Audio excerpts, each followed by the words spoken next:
ஏயா இப்படி கத்துறீங்க? நானே ஒரு நாள் தான் வரேன். கத்துறாங்க. இப்படி கத்தி கத்தி வாரம் முழுக்கதும் நீங்க எங்க சண்டை போட்டு என் கடைசியில என் தலையில வந்து விடிகிற மாதிரி வந்து கத்திக்கிட்டே இருக்காங்க. இவங்களாம் இப்படிலாம் சொன்னா புரியாது. சொல்லிடுவோமா? என்ன பஞ்சாயத்துக்கு இருக்கிறாங்களா அப்படின்ட்டு வந்து விஜய் சேதி புலம்புற மாதிரி தான் வந்து இந்த ப்ரொமோவே வந்திருக்குங்க. அதுவும் அந்த அனௌன்ஸ்மெண்ட் ஒண்ணு வச்சிருக்காருல, அதை எடுத்துட்டு வந்து என்ன இன்னைக்கு கேட்டுலாமா அப்படிங்கிற மாதிரி வந்து கேக்குறாருல.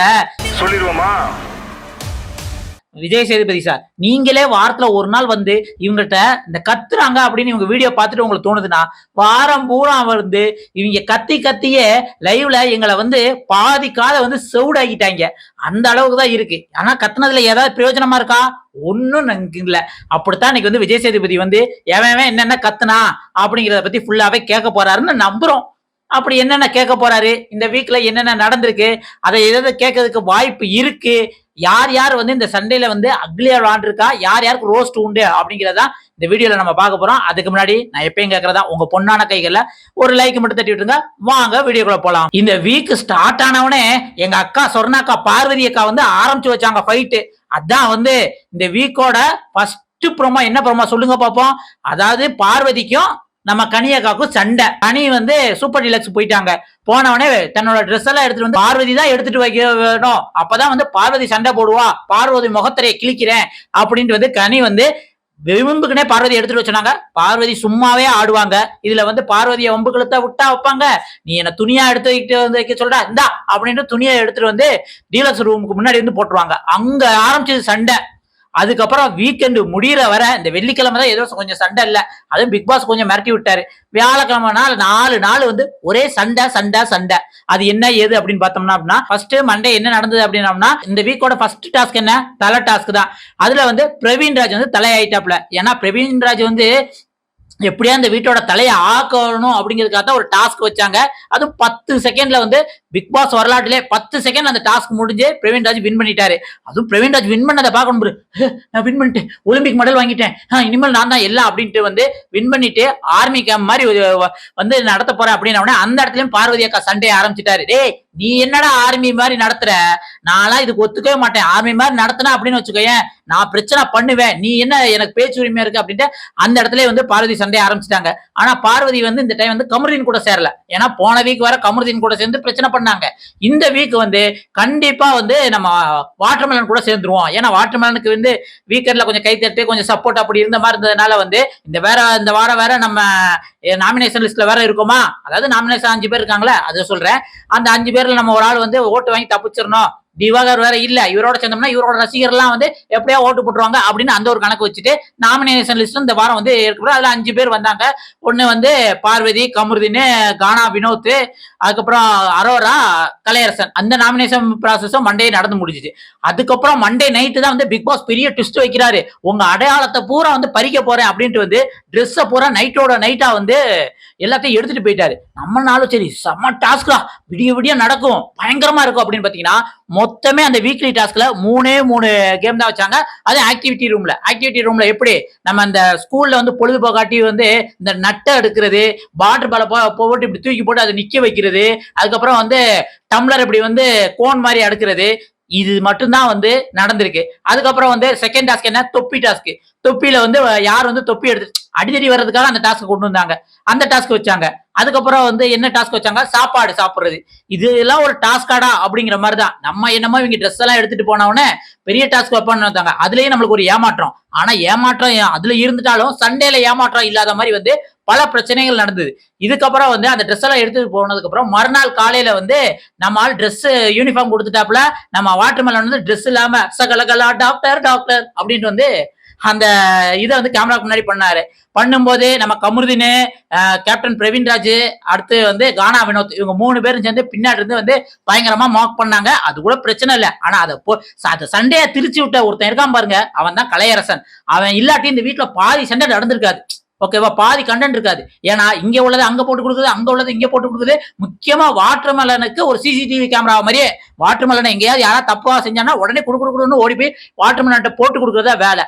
அதனாலதான் வந்து கமருதீனுக்கு பிரவீன்ராஜுக்கு எல்லாத்துக்குமே சண்டை வந்தது. அதுல கூட வந்து கேமராக்கு முன்னாடி வந்து பிரவீன்ராஜ் மறைச்சா தள்ளி விட்டா. ஏன் இதெல்லாம் சொல்றேன் அப்படின்னா, இதெல்லாம் விஜய் சேதுபதி வந்து ஒண்ணு கூட மறக்காம கேட்பாரா அப்படிங்கிறதுக்காக தான். சரியா? இந்த மாதிரி ஒரு பிரச்சனை போய்க்கு இருந்தது. இதுல வந்து பிரவீன்ராஜுக்கு வந்து சின்ன ஒரு கீறல் விழுந்தது. அத என்ன இப்படி தள்ளி விட்டு ரத்த காயம்லாம் நடந்திருக்கா, அதுக்கு மாதிரி ரெட் கார்டு கொடுப்பாங்களா கொடுக்க மாட்டாங்களா அப்படிங்கிற மாதிரி ஒரு இது சண்டை நடக்கும். அதுக்கு இடையில வந்து பார்வதி வந்து வாட்டர்மெலன் லைஸா போடுறாங்க, இந்த மாதிரி கமருதீன் வந்து என்ன தப்பா விட்டுட்டான் அப்படின்ட்டு. அந்த விஷயம் வேற வந்து சோசியல் மீடியால பயங்கரமா வைரல் ஆச்சு இந்த வாரம்.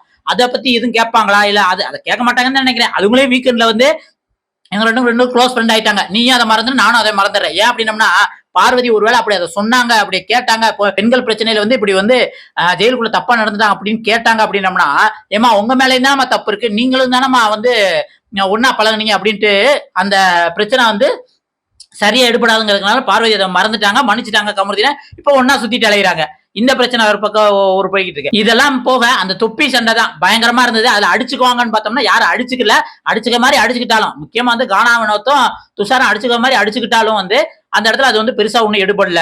சரி, அடுத்து வேற இந்த வாரத்துல என்ன பிரச்சனை நடந்ததுன்னா, இந்த பிரச்சனை எல்லாம் போதாதுன்ட்டு பிக் பாஸ் கடைசியில வந்து யாரா அந்த பையன் அப்படின்னு ஒரு டாஸ்க், அதாவது துண்டு நோட்டீஸ்ல வந்து யார் யாரு, அதாவது அந்த வீட்டுக்குள்ள வந்து முக்கியமா வந்து பார்வதியும் வாட்டர்மெலனுக்கும் என்ன நெகட்டிவ்லாம் இருக்கு அதை சம்பந்தமா ஒரு பேப்பர்ல எழுதி அதை வந்து எல்லாரும் அவங்க டார்கெட் பண்றாப்புல சொல்ற மாதிரி தான் அந்த டாஸ்கே இருந்தது. 1-2 சபரிக்கு வந்து இந்த 1 நிமிஷம் அப்படிங்கிற மாதிரி ஒரு இது இருந்தது. ஆனா 70% வந்து வாட்டர்மெலனுக்கும் பார்வதிக்கும் ரிலேட்டடான அந்த ஒரு கண்டென்ட் தான் அதுல இருந்தது. அது மாதிரியே நடந்தது, அது மாதிரியே சண்டை நடந்தது. அது முக்கியமா வந்து இந்த விவகாரம் ரம்யா ஜோ எப்படியா பிரச்சனை இழுத்துறணும் அப்படிங்கிறதுக்காக ரம்யா ஜோவுக்கு வந்து அந்த ஒரு கண்டென்ட் தூங்கி தூங்கி எந்திக்கிறது ரிப்பீட் அப்படின்ட்டு ஃபர்ஸ்ட் வந்து வாட்டர்மெலனையும் பார்வதியும் சொல்லுவாங்க. சொன்ன உடனே பிக் பாஸ் விடாம வந்து தப்பா சொல்லிட்டு நீங்க ஒழுங்கா உண்மையை சொல்லு அப்படின்ன அரோராவையும் கலையரசனையும் சொல்லுவாங்க. உடனே இதை வாட்டர்மேன் படிச்சு பாத்தியா, சத்தியம் ஜெயிச்சிருச்சு, உண்மையை ஜெயிச்சு, பிக் பாஸ்க்கே தெரிஞ்சிச்சு நீ போய் சொல்ற அப்படின்ன அந்த இடத்துல வந்து பயங்கரமா வந்து ரம்யா ஜோ வந்து நீ எல்லாம் ஒரு ஆளா, நீ என்ன இப்படி கத்திக்கிட்டு இருக்கா அப்படின்ட்டு வந்து வாட்டர்மெலன் பேசணும். வாட்டர்மெலன் தராதரா இருக்கா அப்படிங்கிற மாதிரி வந்து கேட்டுருவாரு. இந்த இடத்துல மட்டும் தான் இப்படி பேசியிருக்காரு அப்படின்னு பார்த்தோம்னா, கனியை நிறைய இடத்துல பேசியிருக்காரு. கனியையும் எஃப்ஜே வந்து கெட்டி பிடிக்கிறத பத்தி வந்து தப்பா பேசியிருக்காரு. அதுக்கப்புறம் பாத்தீங்க அப்படின்னா சபரி வந்து இந்த குரூப்பிசம் பண்றாங்க அப்படிங்கிற மாதிரி வந்து நிறைய பேசிட்டாரு. அந்த குரூப்பிசத்தை உடைக்கிறாப்புல நிறைய விஷயம் பேசியிருக்காரு. இவர் வந்து கேம தப்பா விளையாண்டாலும் எவன் எது நம்மள வந்து சின்ன ஒரு விஷயம் கூட சொல்லிடக்கூடாது அப்படின்ட்டு இவர் ஒரு கான்சியஸா விளையாண்டுட்டு இருக்காரு. ஆனா இருந்தாலும் அந்த குரூப்பிசத்தையும் போட்டு உடைக்கிறாரு. இவர் மேல 1000 தப்பு இருந்தாலும் ஆனா ஆப்போசிட்ல உள்ள டேமையும் வந்து செதச்சு விட்டுட்டாரு அப்படிங்கிற மாதிரி நம்ம சொல்லலாம். இப்போ இது கூட வந்து பார்வதியும் சேர்ந்துக்கிட்டு சில பிரச்சனைகள் பண்ணாங்க. இப்படி எல்லாம் வந்து நிறைய பிரச்சனைகள் போய் இருந்தது. ஆனா இதுல ஒரு நல்ல விஷயம் என்னன்னா, வியானா வந்து இந்த டைம் வந்து கொஞ்சம் அவங்களோட கிராஃப் ஏறி கொஞ்சம் ஓபன் அப் பண்ணிருக்காங்க அப்படிங்கிற மாதிரி வந்து அந்த வீட்டுக்குள்ளேயும் ஒத்துக்கிறாங்க, வெளியில இருக்கவங்களும் பேசுறாங்க. ஏன் அப்படின்னா அந்த குரூப்பிசத்தை வந்து இந்த நார்மலான பீப்புள் எப்பயும் வந்து பார்வதியும் வாட்டர்மெலன் சொல்றது, அதை தவிர வந்து வியானா வந்து இந்த குரூப்பிசத்தை பத்தி சொல்லியிருக்காங்க, யாருக்கு யார் நிழலா இருக்காங்க அப்படின்னு சொன்னதுக்கு பார்த்தோம்னா எஃப்ஜே சபரி கனி இவங்க 3 பேத்துக்கும் மாத்தி மாத்தி நிழலா இருக்காங்க அப்படிங்கிற மாதிரி சொல்லியிருக்காங்க. தொடர்ந்து 5வது வீக் வந்து நம்ம கனிக்கு வேற வந்து ப்ரீ நாமினேஷன் பாஸ் வேற கிடைச்சிருக்கு, அதையும் இந்த வாரம் பேசுவாங்க. இப்படி வந்து 1008 பிரச்சனை இருந்தாலும் வெள்ளிக்கிழமை வந்து சமாதான கொடி ஒயிட் கொடி அப்படிங்கிற மாதிரி வந்து பிக் பாஸ் வந்து எந்த டாஸ்க்குமே கிடையாது. நீங்க வந்து பருத்தி முட்டை குடோன்ல இருக்கலாம்ல அப்படிங்கிற மாதிரி வந்து ட்ரெஸ்ஸா புடுங்குவாங்களாம், டாஸ்க் ஓடி போய் வந்து அவங்களே ட்ரெஸ்ஸே எடுக்கணுமா, மறுபடியும் வந்து அந்த ட்ரெஸ்ஸை வந்து பிக் பாஸே கொடுத்துருவாங்க. இதுக்கு பருத்தி முட்டை குடோன்லேயே இருந்துக்கலாம்ல அப்படிங்கிற மாதிரி வந்து விமல் சொல்ற மாதிரி தான் இருக்கு. இதுக்கு சந்தானம் வந்து அதாவது பிக் பாஸ் என்ன சொல்றாரு அப்படின்னு பார்த்தா, ஆமா இவங்களுக்கு கொடுக்குற சம்பளத்துக்கு ஏதாவது வேலை வாங்கணும்ல அப்படிங்கிற மாதிரி தான் அந்த இருந்தது. ஏன்னா இந்த டாஸ்க் வச்சு ஒரு 3 வாரம் ஓட்டுவாங்க அப்படின்னு பார்த்தோம்னா 3 நாள்ல முடிச்சுட்டாங்க. அதனால பிக் பாஸ் செம கடுப்பாகி இவங்களை எல்லாத்தையும் வச்சு செஞ்சு விட்டுட்டாரு. சத்தியம்லாம் வாங்கிட்டாரு, இனிமேல் நான் வந்து கண்டென்ட் கொடுப்பேன் அப்படிங்கிற மாதிரி சத்தியம்லாம் வாங்கிட்டாரு. அதுக்கப்புறம் எல்லாம் சமாதானமா மிட் நைட்ல வந்து கானா ஹாப்பி பர்த்டே நடந்து எல்லாரும் வந்து ஒண்ணு போல ஆயிட்டாங்க. எந்த பிரச்சனையும் இல்ல. ஏன்னா விஜய் சேதுபதி வந்து முத நாள் வந்து திடீர்னு ஸ்கிரிப்டுக்கு ஏத்தாப்புல தான் அவரால் பேச முடியும். திடீர்னு வந்து சனிக்கிழமை ஒரு சண்டையை போட்டு அது அந்த ஸ்கிரிப்ட் இல்லாம இவங்க பேசினாங்கன்னா எப்படி, வாரம்புற இவ்வளவு சண்டை நடந்தாலும் அதை ஸ்கிரிப்ட் எழுதி வச்சிருப்பாங்க, இதுதான் விஜய் சேதுபதி பேசணும். கடைசியில் சண்டை பேசினா விஜய் சேதுபதியால தீர்க்க முடியாது.